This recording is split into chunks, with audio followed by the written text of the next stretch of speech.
Hi, everyone. I'm Dr. Dan Stein, and many of you have asked how to use CBD oil for pain. Well, one of the things we have to consider is how best to consume the CBD.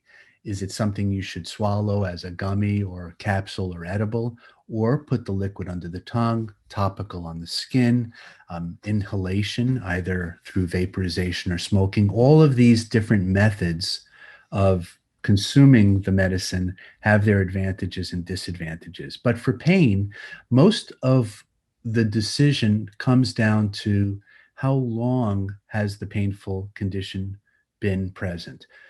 And how long do you need the relief for? So, for example, if you have an acute pain condition, you may only need CBD to act rapidly for a short period of time. So, inhalation may be best, whereas a more chronic pain condition may require ingesting CBD as an edible, capsule, or gummy and using that 2 or 3 times a day for weeks or months.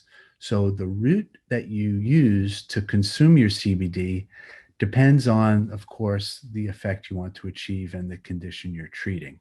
Faster acting CBD preparations like inhalation products are great for things that need to be treated quickly, whereas for more chronic conditions, it makes more sense to use CBD as an edible because it's easier to use for long periods of time and you can achieve a steady state in your bloodstream and get better pain relief.